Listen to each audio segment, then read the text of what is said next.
Hello বন্ধুরা, প্রিয়া ইপসে কিচেনে তোমাদের সবাইকে স্বাগত। আজকে তোমাদের সাথে শেয়ার করলাম নিরামিষ কাশ্মীরি আলুর দম। কম উপকরণ দিয়ে দারুণ স্বাদের কিভাবে বানিয়ে নেবে সেটাই আজকে ভিডিওর মাধ্যমে শেয়ার করলাম। কাশ্মীরি আলুর দম খুব তাড়াতাড়িও হয়ে যায়। রেসিপিটা ভালো লাগলে প্লিজ আমার চ্যানেলটিকে লাইক ও শেয়ার করে দিও। তবে দেখে নাও আমি এটা কেমনভাবে তৈরি করি। কাশ্মীরি আলুর দম করার জন্যে 500 গ্রাম আলু নিয়েছি। আলুগুলো ছুলে ভালো করে ধুয়ে নিয়েছি। আর আলুগুলো দেখো একই মাপের মতো নিয়েছি। এবারে কাঁটা চামচ দিয়ে আলুগুলো একটু ফুটো করে নেব। দেখো ঠিক এই রকমভাবে আলুগুলো যদি ফুটো করে নাও তাহলে দেখবে মশলার স্বাদ আর গন্ধ খুব সুন্দরভাবে আলুর মধ্যে ঢুকে যাচ্ছে।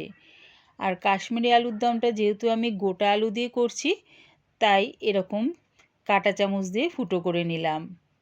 সবকটা আলুর গায়ে এরকম কাঁটা চামচ দিয়ে ছিদ্র করে নিলাম। গ্যাসটাকে হাই ফ্লেমে রেখে একটা কড়া বসিয়ে দিয়েছি। তার মধ্যে দিয়ে দিলাম বেশ খানিকটা রিফাইন তেল। তেলটাকে প্রথমে ভালো করে গরম করে নিলাম। এবারে আলুগুলো তেলের মধ্যে ছেড়ে দিলাম। আলুগুলো দিয়ে তেলের সাথে মিশিয়ে লাল লাল করে ভেজে নেব। তবে আলুর মধ্যে কিন্তু আমি নুন বা হলুদ কিছুই মেশাবো না।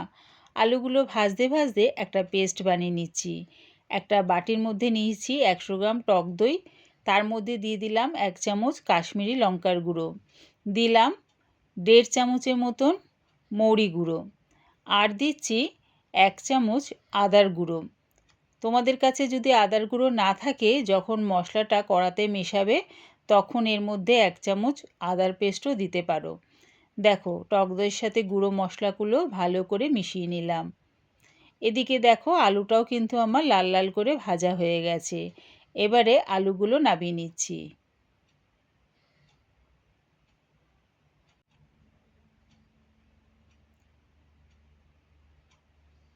এবারে গ্যাসটাকে মিডিয়াম টু লোতে করে আলু ভাজার তেলের মধ্যে 2 চামচের মতন ঘি দিয়ে দিলাম।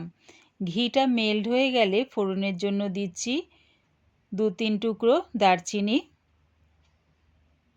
2টো ছোটো এলাচ, 4-5টা লবঙ্গ, একটা বড় এলাচ, দিচ্ছি 1 টুকরো জয়িত্রী, 2টো তেজপাতা, আর দিলাম 1/2 চামচ সাদা গোটা জিরে।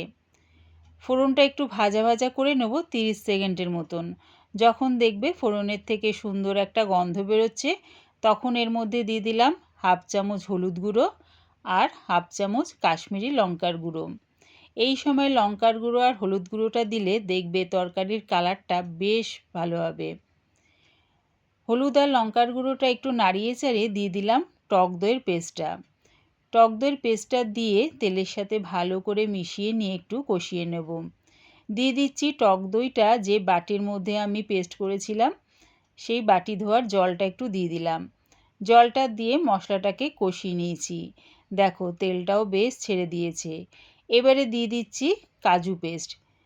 13-14টা কাজু বাদাম আমি পেস্ট করে নিয়েছি, সেটা দিয়ে দিলাম। কাজু বাদাম পেস্টটা দিয়ে সব কিছুর সাথে মিশিয়ে নিয়ে দিয়ে দিলাম স্বাদ অনুযায়ী নুন আর 1/2 চামচের মতন চিনি। যেহেতু এর মধ্যে টক দই দিয়েছি, টক দইটাকে ব্যালেন্স করার জন্যে 1/2 চামচের মতন চিনি দিলাম। সব কিছু দিয়ে মশলাটাকে ভালো করে কষিয়ে নিলাম। আগের থেকে যে আলুগুলো ভেজে রেখেছিলাম সেটা এবারে মশলার মধ্যে দিয়ে ভালো করে মশলার সাথে মিশিয়ে নিয়ে গ্যাসটাকে লোতে করে চাপা দিয়ে এটা হতে দিলাম। মাঝের মধ্যে চাপাটা খুলে একটু নাড়িয়ে চাড়িয়ে নেব। বাইরে থেকে আলাদা করে এর মধ্যে কোনো রকম জল ব্যবহার করব না। গ্যাসটাকে একদম লোতে করে চাপা দিয়ে যদি এটা করা হয় দেখবে আলুটা সেদ্ধ হয়ে গেছে। ভাজার সময় আলুটা প্রায় 70 ভাগের মতন সেদ্ধ হয়ে যায়। আর মশলা দিয়ে এরকম চাপা দিয়ে যদি গ্যাসটাকে লোতে রেখে আলুটা করা হয় তাহলে দেখবে আলুটা পুরোপুরি সেদ্ধ হয়ে গেছে। রেডি হয়ে গেছে আমার কাশ্মীরি আলুর দম। আমার এই কাশ্মীরি আলুর দম রেসিপিটা পুরো দেখার জন্যে প্রিয়া ইপসে কিচেনের থেকে তোমাদের সবাইকে অনেক ভালোবাসা রইল।